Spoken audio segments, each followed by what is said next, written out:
제가 예수 그리스도에 대해서 말씀을 그동안 쭉 드려왔는데 12번 말씀을 드리겠는데 오늘이 마지막 번째 말씀입니다. 예수 그리스도에 대한 말씀 12번째 마지막 시간으로 예수 그리스도의 재림에 대해서, 주님의 다시 오심에 대해서 말씀을 드리겠습니다. 여러분, 우리가 이 세상을 살아가고 있는데 여러분 혹시 주님을 빨리 만나고 싶으십니까? 이게 두 가지 의미가 있죠. 네. 주님을 빨리 만나고 싶으십니까? 라고 말했을 때 우리는 고민이 됩니다. 한쪽 마음에서는 정말 주님을 뵙고 싶습니다. 빨리 주님을 뵙고 싶습니다. 그런데 또 한쪽 마음에서는 이 세상이 좀 더 살아야겠기에 우리는 쉽게 주님을 빨리 뵙고 싶습니다 라는 말을 잘 하지 못합니다. 그런데 주님께서 우리들에게 약속해 주셨습니다. 주님께서 뭐라고 약속해 주셨냐면, 내가 아버지에게로 가는데 내가 거기 가서 너희를 위해서 거쳐야 할 처소를 예비하러 가겠다. 그리고 그 처소가 다 예비되면 내가 다시 너희에게 와서 너희를 데리고 나 있는 곳에 데리고 가겠다. 나와 함께 영원히 그 처소에서 함께 거하겠다라고 약속해 주셨습니다. 이 요한복음 14장 1절부터 나와 있는 말씀이죠. 그래서 이 말씀을 우리가 들었을 때 예수님께서 십자가에서 죽으신 이 사실을 우리는 그 주님께서 십자가에서 죽으신 이 사실을 믿습니다. 그래서 우리의 모든 죄가 예수 그리스도를 말미암아서 다 용서되었고 하나님 앞에서 우리가 의롭다 칭함을 받는 그와 같은 이 성도가 된 것을 우리는 믿습니다. 뿐만 아니라 우리는 예수 그리스도께서 죽으신 지, 장사된 지 사흘 만에 죽은 자 가운데 다시 살아나신 것을 믿습니다. 그래서 우리 주님께서 무덤에 묻혀서 거기에서 그냥 죽음 가운데 계신 것이 아니라 다시 살아나셔서 생명 가운데 계시고, 예수 그리스도께서 생명의 주인이시고 생명의 창조주이시며 또한 생명의 주관자로서 우리들에게 영원한 삶을 주시는 바로 그 생명의 주님이시라는 것을 우리들에게 증명해 주고 계십니다. 바로 예수님께서 하나님의 아들이시라는 것을 이 부활을 통해서 우리에게 분명하게 말씀해 주고 계시는 것이지요. 우리는 이와 같은 것들을 믿고 오늘도 그 같은 예배를 드렸습니다. 근데 여기에서 우리가 멈추는 것이 아니라, 우리의 믿음은 여기에서 끝나는 것이 아니라 예수 그리스도께서 부활하셨을 뿐만 아니라 이제 그분께서 하늘로 아버지께로 돌아가셨다고 하는, 승천하셨다고 하는 이 사실을 우리는 믿습니다. 왜 예수 그리스도께서 아버지께로 승천하신 이 사실이 왜 중요할까요? 그분이 바로 하나님의 보좌 우편에 앉아 계신 하나님의 아들이심을 우리들에게 증명해 주고 있기 때문에 그렇습니다.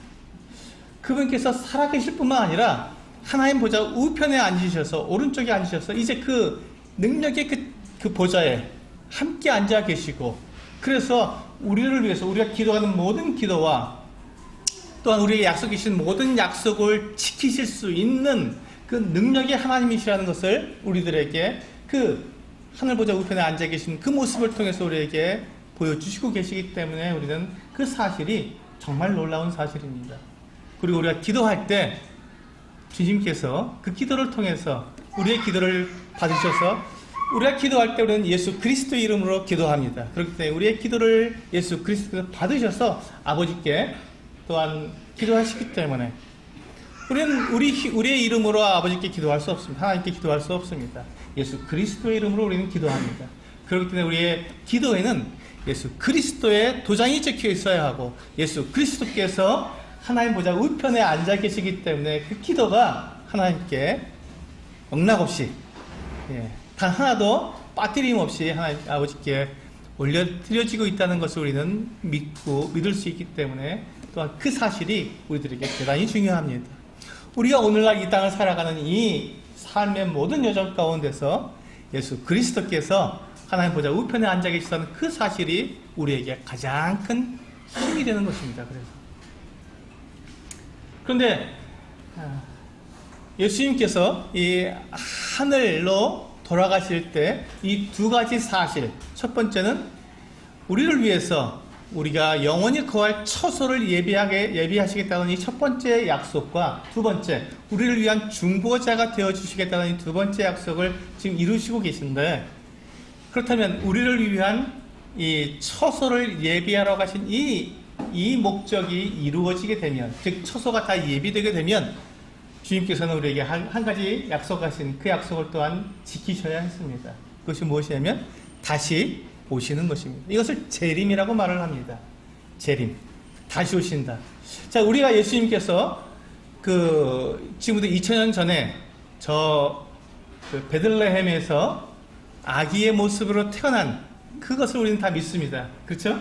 역사적인 사실이고 예수님께서 태어나셨다는 이 사실은 우리가 모두가 다 믿습니다. 그래서 우리는 매년 크리스마스를 우리는 기념합니다. 크리스마스라는 말이 뭡니까?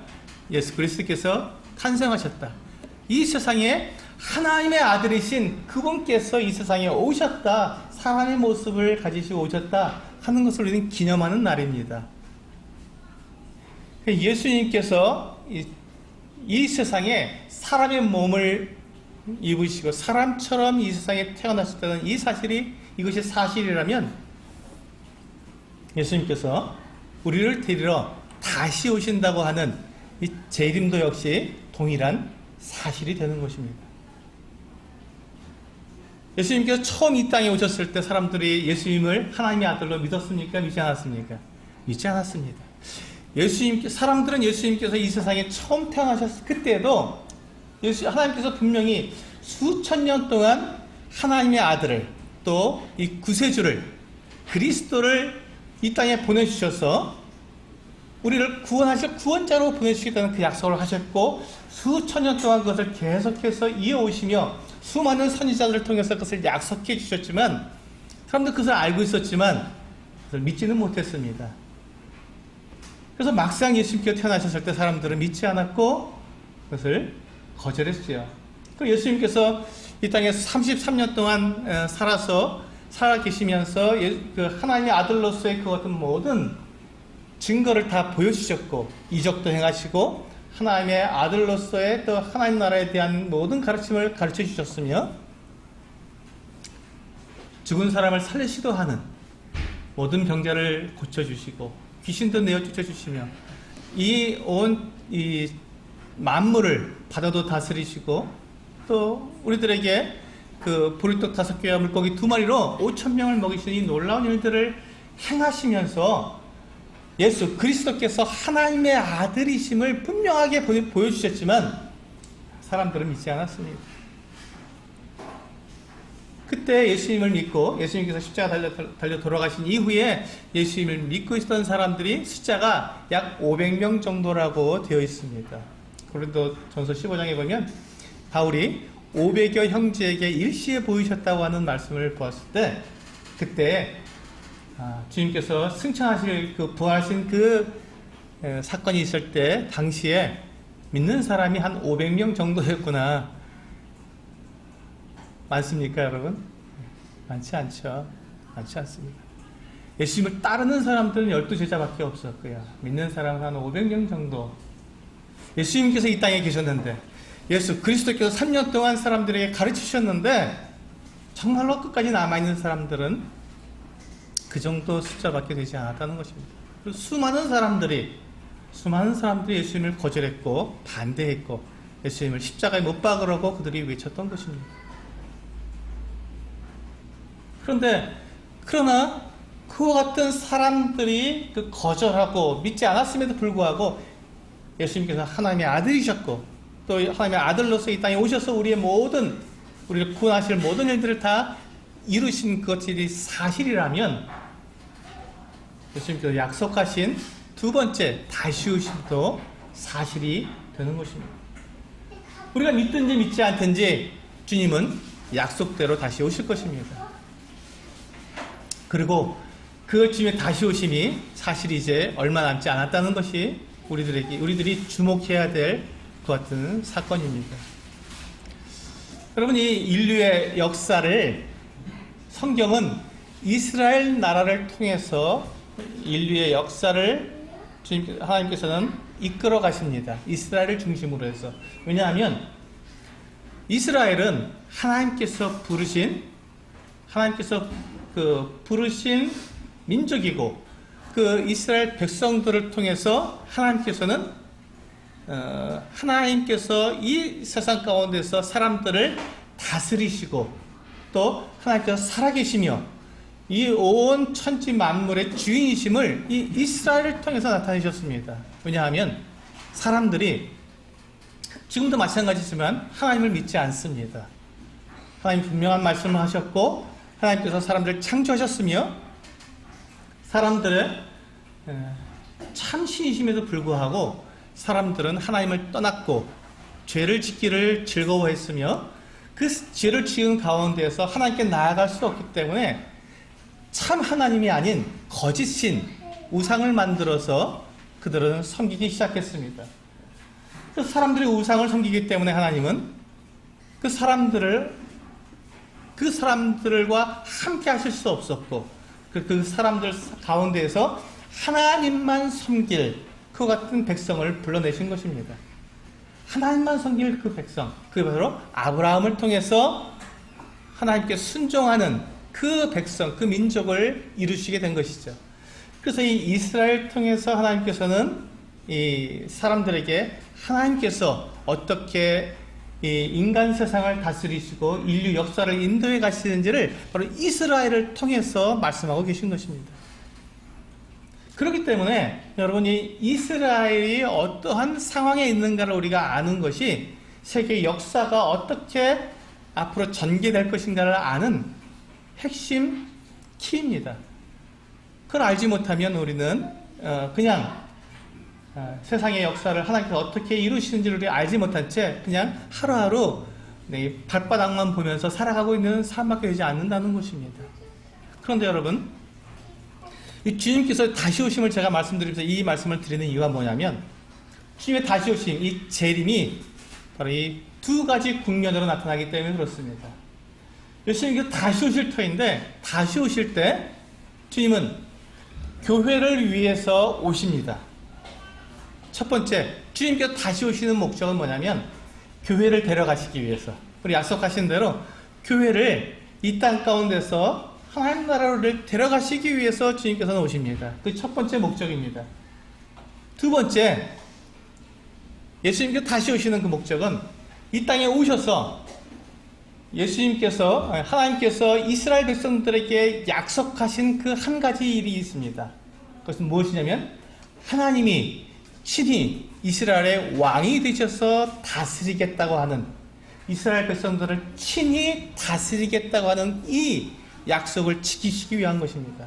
그것을 하나님께서는 다윗의 그 왕좌, 다윗의 왕위를 이을 그 하나님의 그 구원자, 하나님의 아들을 보내주시겠다고 약속하셨고, 그리고 다윗의 왕좌에 앉아서 사람들을, 이 이스라엘 백성들을 다스리는 그 왕을 보내주시겠다 약속하셨기 때문에 하나님 그 약속을 지키시기 위해서 두 번째 목적은 이스라엘 나라의 왕으로 오시는, 왕으로 다스리시기 위해서 오시게 되는 것입니다. 그래서 두 가지 목적을 가지고 재림하시게 됩니다. 그래서 우리가 이 사실을 잘 보시면요, 이스라엘이라는 나라가요, 거의 2000년 정도 이 세상에는 나라가 없었습니다. 그 나라가 없었습니다. AD 70년에, 주 70년에 그 로마의 그 타이터스 장군에 의해서 예루살렘의 성전이 파괴되면서 온 이스라엘 나라, 예루살렘에 살고 있던 그 이스라엘 나라 사람들을 온 로마 제국으로 다 흩어버렸습니다. 성전이 사라졌다는 것은, 성전이 파괴되었다는 것은 이스라엘 나라의 구심점이 없어졌다는 것입니다. 이스라엘 사람들이 모일 장소가 없어졌다는 것이에요. 더 이상 예배할 수가 없었고, 그래서 그들은 흩어져서 회당을 중심으로 해서 거기서 모여서 하나님 말씀을 배우고, 그들이 하나님을 기억하고, 그들이 이스라엘 민족의 그 뿌리를 찾아서 그들이 그렇게 모여서 그렇게 유지하고 있었던 것입니다. 그래서 AD 70년에 그들이 타이터스 장군에 의해서 예루살렘이 파괴될 때, 그들은 이제 더 이상 민족적인 그런 구성이 되지 않았기 때문에 그들은 온 세상에 흩어진, 그것을 디아스포라라고 하는데요. 흩어진 그 유대인들이다라고 말을 합니다. 그들은 이제 나그네가 되었습니다. 그런데 그 일이 있은 지 약 1900년 정도가 흐른 1948년에 이스라엘이 다시 나라로 독립을 했습니다. 여러분, 이게 말이 되겠습니까? 거의 2000년 동안 나라가 없었습니다. 땅도 없었고요. 나라도 없었고, 민족도 없었고, 거의 어떤 이 구심점이 되는 그런 어떤 정부가 없었습니다. 임시정부도 없었습니다. 아무것도 없었습니다. 그저 각 나라에 흩어져서 유대인이라는 이름으로 그들이 살아갔을 뿐입니다. 근데 그것이, 그런 사람들이 1948년도에 유엔에서 그 이스라엘의 독립을 선언하게 되었고, 그들은 한 나라가 되었습니다. 이스라엘이 다시 세워지게 된 것입니다. 하나님께서 이스라엘을 통해서 하나님께서 인간 역사를 다루시는 것을 보여주셨기 때문에 이스라엘은 사라질 수가 없는 민족이었습니다. 그 나라는 없어질 수가 없는 민족이었습니다. 그런데 이렇게 약 2000년 정도 이스라엘이 역사 가운데서 사라지게 하신 이유가 무엇이겠습니까? 교회를 위해서입니다. 교회를 위해서. 하나님께서는 약 2000년 정도 이 이스라엘 역사가 끊어지고 이 세상 가운데 흩어져서 그들이 나그네로서 이 세상에 살도록 하신 그 이유가 뭐냐면, 그렇게 이스라엘 나라를 끊으시고 그 사이에 교회라고 하는 하나님께서 다루시는 비밀이었던, 하나님의 비밀이었던 이 교회를 이루시게 된 것입니다. 이 교회는요, 이스라엘 사람들은 혈통으로 그 아브라함의 후손으로 태어나면, 그렇죠? 태어나면 그 부모가 이스라엘 사람, 유대인이면 나도 자기도 유대인이 됩니다. 자연적으로. 그래서 그들은 유대인으로서 태어나서 그들이 한 나라를 이루었고, 그 나라 가운데서 하나님을 섬기게 되었지만, 이제 그들이 그 나라를 이루고 그들이 태어나면서부터 하나님을 섬길 수 있는 그 특권을 주심에도 불구하고 그들이 그것을 거절했고, 하나님의 아들께서 오셨음에도 불구하고 그 하나님의 아들을 십자가에 못 박아 죽였기 때문에 하나님께서 그들을 흩으셔서 그들의 역사를 잠깐 끊어버리신 것입니다. 그리고 혈통도 아니고 사람이 육적으로도 아니고 오직 믿음으로 이스라엘 사람들에게 보여주신 것이죠. 유대인들에게 보여주신 것입니다. 너희들은 날 때부터 하나님의 은혜 가운데 태어났고, 너희는 날 때부터 하나님을 알았으며 율법 가운데 살았고 하나님의 말씀 가운데 살았던 너희들은 예수 그리스도를 믿지 않았고 너희들이 버렸지만, 이 이방인들 전혀 하나님을 알지 못했던 우상을 섬기던 아무 하나님과 관계없이 살았던 이 사람들이 복음을 들었을 때, 예수 그리스도의 그 십자가의 복음을 듣고 그분께서 하나님의 아들이라는 이 소식을 듣게 되었을 때 아무 관계도 없었고 보지도 못했고, 다만 그 소식을 들음으로 자기의 죄를 회개하고 하나님께 나와서 예수 그리스도를 자기의 왕으로, 자기의 하나님으로 섬기는 그 사람들을 바로 교회로 삼으셔서 그들을 통해서 하나님께서 이 세상을 다스리고 이 세상의 왕이시고 하나님이신 것을 드러내는 이 놀라운 일을 이루셨기 때문에 바로 그것이 바로 교회입니다.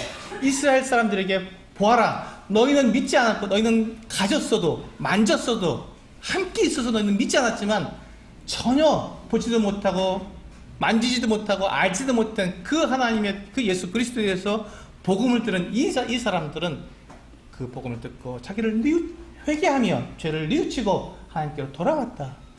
이들이 바로 나를 이 세상 가운데 드러내는 나의 존재들이다 하고는 교회를 이 땅 가운데서 보여주셨습니다.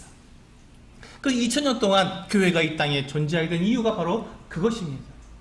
이스라엘 나라가 끊어지고 역사가 끊어지고 교회가 그 사이에 들어가서 이제 하나님의 일을 교회가 하게 된 것이죠. 그래서 이것은 비밀이었습니다. 그래서 이 예수 그리스도를 믿고 거듭난 이 교회를 통해서 하나님께서는 지금 온 세상에 얼마나 하나님의 이름을 부르는 사람들이 얼마나 많습니까? 이스라엘 백성들을 통해서는 별로 이 세상에서 그 영광을 드러내지 못하셨지만, 교회를 통해서는 온 세상 방방곡곡에 땅끝까지 이르러서 예수 그리스도의 복음이 증거될 때 거기서는 하나님 앞에 무릎 꿇고 예배하는 자들이 온 곳곳에서, 온 민족에서, 온 방언에서 다 일어나게 된 것입니다. 그래서 하나님께서는 이 교회를 사랑하시고 예수 그리스도께서는 이 교회를 내 몸이다, 내 신부다라고 부르셔서 그를 사랑하게 되신 것이죠. 자기의 피로 사신 교회라고 그래서 말씀하셨습니다. 이스라엘은 내 백성이요, 이스라엘은 내 사랑하는 자라라고 하면서 말씀하셨지만, 교회는 예수 그리스도께서 이건 내 몸이다, 내 신부다, 나와 하나다라고 말씀하신 것입니다. 이스라엘과 교회는 신분적으로 완전히 다릅니다. 왜? 이스라엘은 혈통적으로 태어나서 그들이 모든 조건을 다 가졌어도 하나님 믿지 않았지만, 예수 그리스도를 믿지 않았지만, 이 교회는 아무것도 없었지만 복음을 들음으로 예수 그리스도를 믿음으로 그들이 하나님의 자녀가 되었기 때문에 신분적으로 다르게 하나님께서는 부르셨던 것입니다. 그래서 이 교회, 하나님 예수 그리스도의 몸이요, 예수 그리스도의 신부인 이 교회를 이제 이 땅 가운데서 이제 하나님의 일을 하게 하시다가 이제 예수 그리스도가 다시 오셔서 교회를 이제 데려가시겠다고 약속하신 대로 다시 오실 것입니다. 다시 오셔서 교회를 데려가실. 왜? 여러분, 노아의 홍수 때 이 세상은 어떻게 되었습니까? 이 세상은 물로 심판을 받았습니다. 왜 심판을 받았죠? 이 세상이 죄악에 가득 차고 더 이상 하나님께서 죄를 용납할 수, 이 죄를 보고 계실 수 없는 그 어떤 상황이 되셨기 때문에 이 세상을 심판하실 때 하나님께서는 이 세상을 물로 심판할 수 있는, 그때 어떻게 하셨죠? 노아를 방주를 예비하게 하셔서 그를 방주에 타게 하셔서 심판에서 건져내게 하셨습니다. 하나님의 심판에서 건져내게 하신 것입니다. 두 번째, 롯이라는 사람이 있습니다. 아브라함의 조카 롯. 롯이 소돔성에서 살았습니다. 소돔성은 그런데 동성애가 만연하여 있었고 악과 더러움과 정말 모든 죄악에 가득 차서 하나님께서 도무지 그를 용납할 수 없는 그 어떤 도성이 되었습니다. 하나님께서 이 소돔성을 유황불로 멸망하시고자 했습니다. 근데 거기에 누가 있었다고요? 롯이라는 사람이 있었습니다. 하나님을 믿고 있는, 하나님을 섬기는 이 롯이 있었기 때문에 하나님께서는 이 롯을 그냥 두고 소돔성을 멸망시킬 수가 없었습니다. 그래서 천사를 보내서 천사가 가서 롯과 그의 가족을 소돔성에서 건져내신 것입니다. 하나님의 심판으로부터 그를 피하게 하셨습니다. 그리고는 그들이 소돔성을 나오자마자 소돔성은 하늘에서 떨어지는 유황불에 완전히 다 멸망하게 되었습니다. 그와 마찬가지로 하나님께서 이 세상이 죄악이 가득 차고, 지금은 롯의 때처럼, 노아의 때처럼 이 세상에 죄악이 가득 찬 곳입니다. 여러분, 온 나라들이 다 지금 동성애를 다 인정하고자 하는 것 같은 놀라운 죄악을 아무렇지도 않게, 오히려 그것을 인권이라고 하는 이름으로 그것을 용납하자고 하는 이 엄청난 죄악 가운데 세상이 빠져들어가고 있습니다. 온 세상에서 하나님을 거절하고 있고, 온 세상에서 예수 그리스도의 이름을 모욕하고 있고, 사람들은 하나님을 싫어하며 예수 믿는 사람들에 대해서 손가락질하고, 그리고 그들의 생각과 말과 하는 모든 일이 악하고 추하고 더럽고 음란하며 하나님 보시기에 끔찍한 죄밖에 없는 것이 이 세상의 지금 모습입니다. 그래서 하나님께서는 이 세상을 또한 한 번 더 심판하실 것입니다. 노아의 때는 물로 심판하셨지만 이제 다음에는 하나님께서는 불로서 심판하신다고 하셨습니다. 그리고 이 세상을 정말로 하나님께서 심판하실 것입니다. 두려운 심판, 대환란이라고 하는 무서운 심판을 하나님께서 이 땅에 7년 동안 하실 것입니다. 근데 그 심판을 하시기 전에, 하나님께서 심판하시는 그 심판 전에 하나님께서 사랑하시고 아끼시는 그 교회를 데려가셔야 하는 것입니다. 데려가셔야 했습니다. 그래서 예수 그리스도께서 이 땅에 재림하시게 될 때 공중까지 오신다고 말씀하셨습니다. 우리 주보에 보시면 데살로니가전서 4장 16절에서 18절이 나와 있습니다. 주보를 보시면서 우리 같이 말씀을 나누도록 하겠습니다. 데살로니가전서 4장 16절에서 18절 우리 같이 한번 읽겠습니다. 시작. 주께서 호령과 천사장의 소리와 하나님의 나팔 소리로 친히 하늘로부터 강림하시리니 그리스도 안에서 죽은 자들이 먼저 일어나고 그 후에 우리 살아남은 자들도 그들과 함께 구름 속으로 끌어올려 공중에서 주를 영접하게 하시리니 그리하여 우리가 항상 주와 함께 있으리라. 그러므로 이러한 말로 서로 위로하라. 네, 그렇습니다. 예수 그리스도께서 이 교회를 위해서 이 땅에 재림하시게 될 때 먼저 공중까지 오시게 되는 것입니다. 공중까지 오셔서 거기에서 호령을 하십니다. 호령이 지금 뭡니까 여러분? 호령. 부르는 소리입니다. 부르는 소리. 올라오라 하고 우리를 부르십니다. 올라오라. 여러분 요한복음 11장에서 우리는 나사로가 그 죽어서 나흘이나 돼서 무덤에 묻혀있는 것을 우리는 보았습니다. 근데 주님께서 무덤 앞에 가서 무덤 문을 열고 뭐라고 말씀하셨죠? 예, 나사로야 나오너라 하고 호령을 하셨습니다. 불러내셨습니다. 나오너라 하고. 근데 만약에 예수께서 나사로라는 이름을 붙이지 않고 그냥 나오너라 했으면 어떻게 할까요? 무덤 속에 있는 사람들이 다 나왔을 겁니다. 주님의 말씀, 주님의 명령에는 힘이 있고 능력이 있고 거기는 모든 사람들이 다 순종해야 하기 때문에 주님께서 그냥 나오라 했으면 다 나와야 됩니다. 그런데 주님께서 거기서 이름을 부르셨습니다. 나사로야 나오너라 하니까 어떻게 됐다고요? 죽은 나사로가 미이라 있지 않습니까? 미이라가 그 중동이기 때문에 이렇게 다 배로 동동동 동여서 그 굴 속에다 이렇게 갖다 놓습니다. 그리고 이렇게 자연적으로 이렇게 썩어서 시체가 사라지도록 뼈만 남도록 그렇게 만드는 그 장례가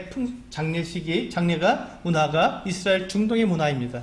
우리는 땅에 묻죠.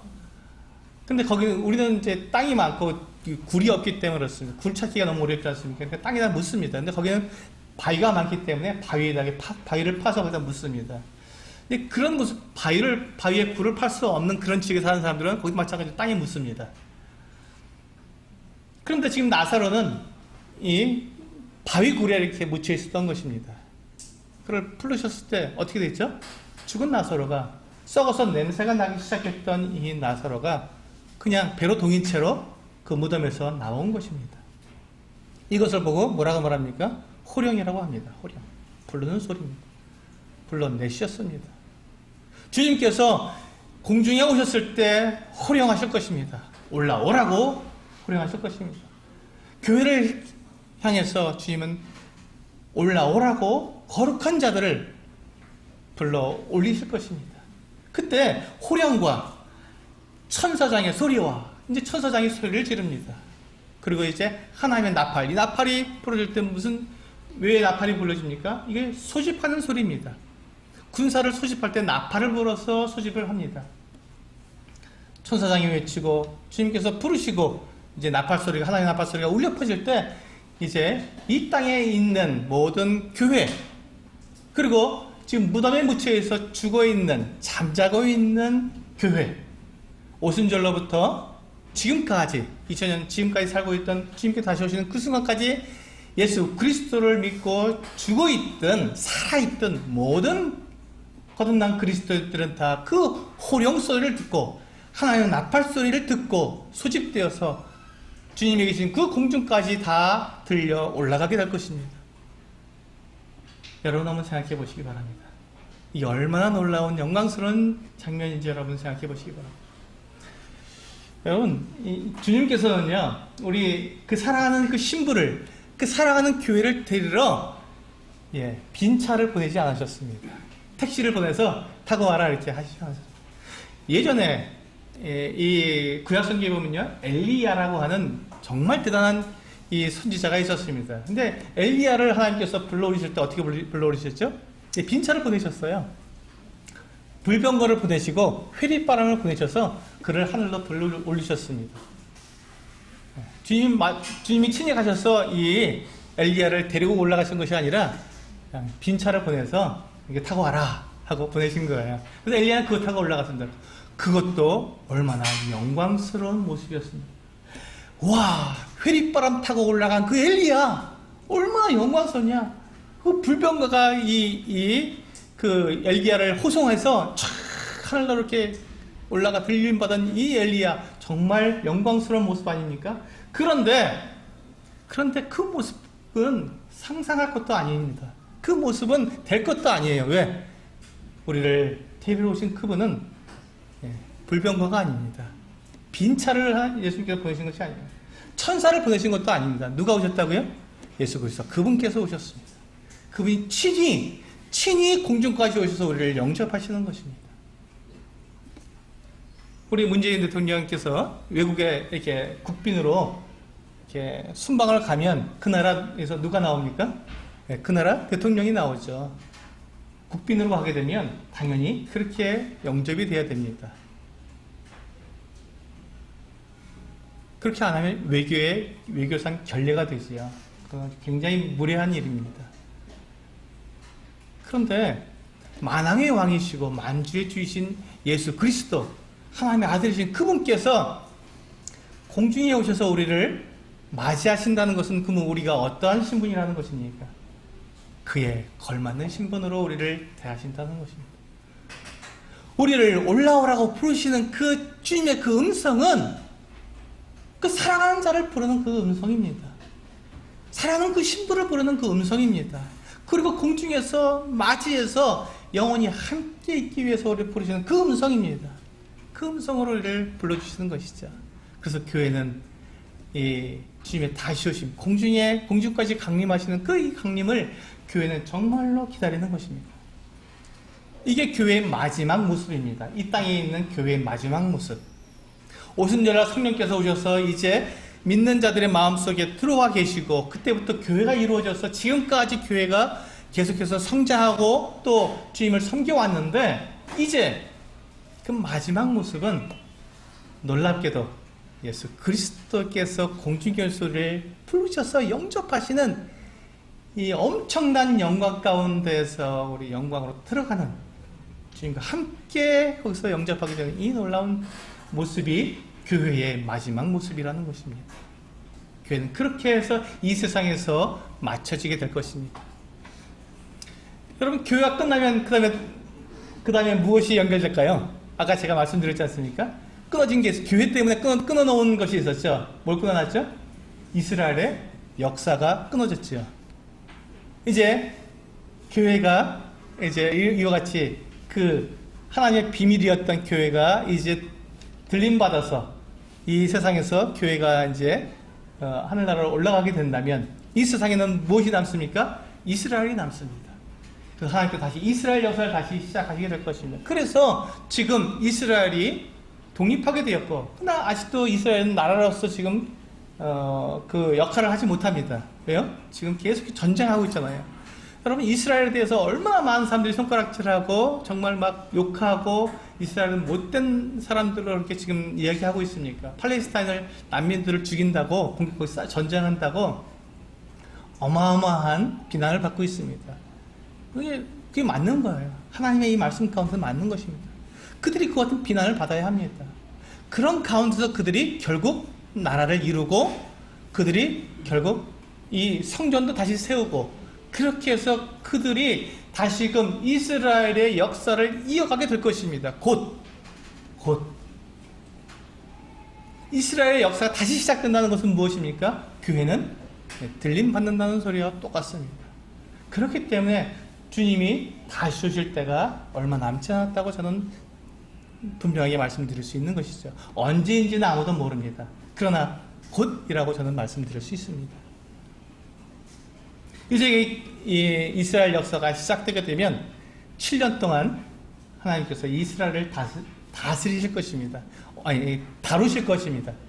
다루시는데 어떻게 다루십니까? 심판으로 다루실 것입니다. 이 세상을 심판으로 다루실 겁니다. 정말 전무후무한 끔찍한 환란으로 이 세상을 다루실 것입니다. 그렇기 때문에 놀랍게 되어 이 7년 동안 환란이 있는 동안에 이스라엘이 회복된다는 것입니다. 어떻게 회복됩니까? 그때 비로소 이스라엘은 예수 그리스도께서 하나님의 아들이심을 받아들이게 되는 거예요. 이스라엘 사람들이 받아들이게 됩니다. 그래서 그들이 온 세상에 남아있는 사람들에게 복음을 전하기 시작합니다. 그래서 이 세상에 남아있는 사람들 가운데에서도 예수 그리스도를 믿는, 정말 예수님이 정말 하나님의 아들이셨구나, 근데 우리가 그걸 믿지 못했던 거였구나 하는 것을 알게 되고 환난 가운데서도 믿는 사람들이 생기는 것이죠. 그들은 교회는 아닙니다. 그들은 환난 가운데서 믿는 사람들이기 때문에 그들은 아직은 그들은 아직 교회는 아닙니다. 교회는 이미 어떻게 됐죠? 하늘로 올라가 있는 상태이기 때문에 그들하고는 신분은 다릅니다. 그들은 천년왕국 때 예수님께서 이제 7년 환란이 끝난 다음에 공중까지 오셨던 그 예수님이 이제 성도들과 함께 이 땅에 완전히 내려오시게 됩니다. 이 땅에 완전히 오십니다. 왜 오시죠? 첫 번째, 두 번째 이유였죠. 이스라엘을 왕으로 다스리시기 위해서. 예수님께서 이 땅에 오시기 위해서 이 세상을 그렇게, 이 세상의 더러운 것과 악한 것과 죄악과 그 음란한 모든 것들을 다 심판하시는 것입니다.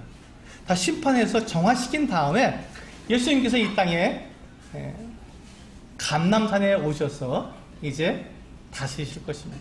몇 년 동안 다스리신다고요? 1000년 동안 다스리실 것입니다.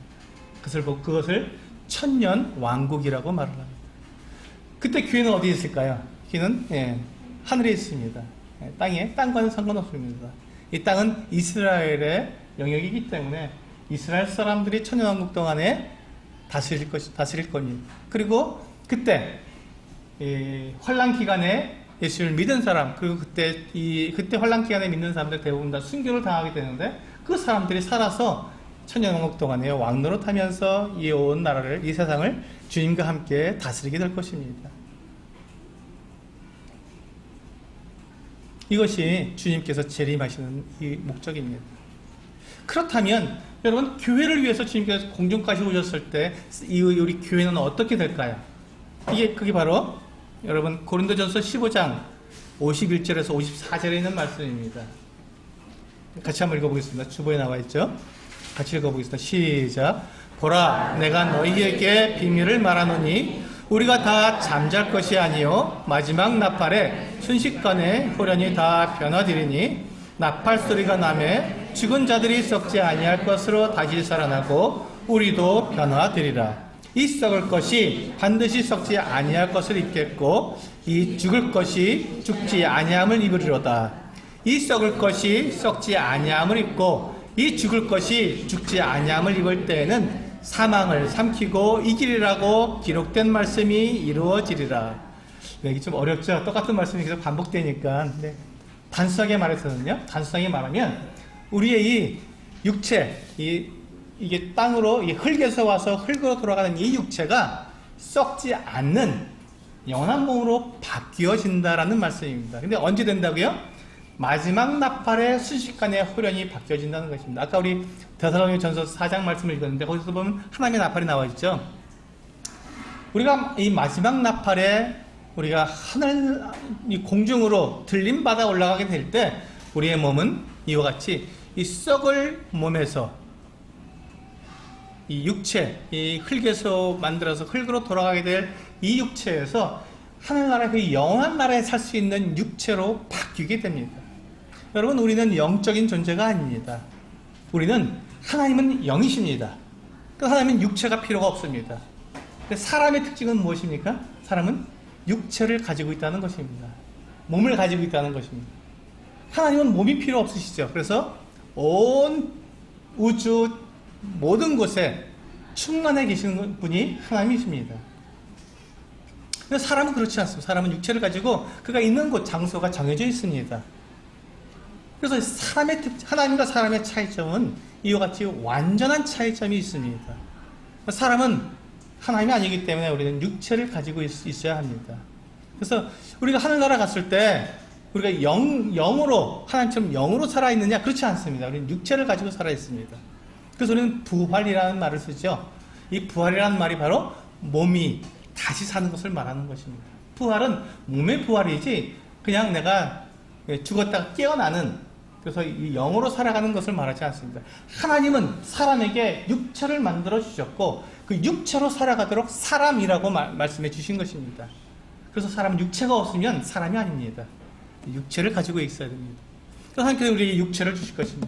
근데 우리가 이 육체, 이 땅에 맞는 흙에서 와서 흙으로 돌아가는 이 육체는 그냥 사라져 버릴 것이 이 땅에 맞기 때문에 하늘나라에서 살 수가 없습니다. 그래서 하나님께서는 우리에게 새로운 몸, 영원한 몸을 우리에게 주시는 것입니다. 그게 바로 고린도전 15장에서 우리에게 말씀해 주신 대로 우리가 주님에게 이 마지막 나팔 소리가 들렸을 때 우리가 공중에 주님을 영접하러 올라가게 될 때 우리는 새로운 몸으로, 영원한 몸으로, 영광스러운 몸으로 예수 그리스도께서 가지고 계신 그 몸으로 우리도 동일하게 변화될 것입니다.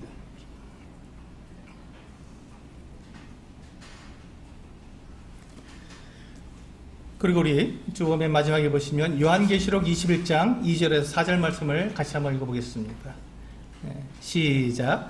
또 내가 보매 거룩한 성새 예루살렘이 하나님께로부터 하늘에서 내려오니 그 준비한 것이 신부가 남편을 위하여 단장한 것 같더라.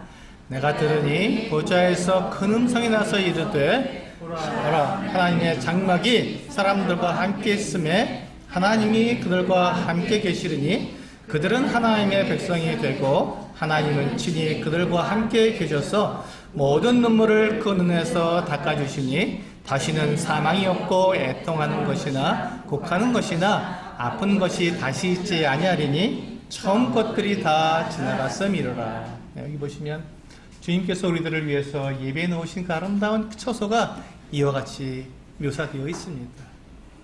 그것은요, 다시는 고통도 없고 눈물도 없고 죽음도 없고 슬픔도 없는 하나님께서 우리 눈에서 모든 눈물을 닦아주시는 바로 그 같은 곳입니다.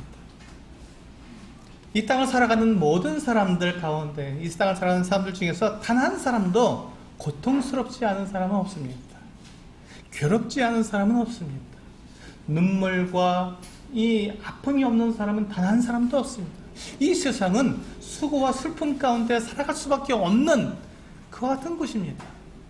고민이 없고 문제가 없고 근심이 없고 염려가 없는 사람이 그 누가 있겠습니까? 이 세상을 살아가는 사람 중에서 단 한 사람도 없습니다.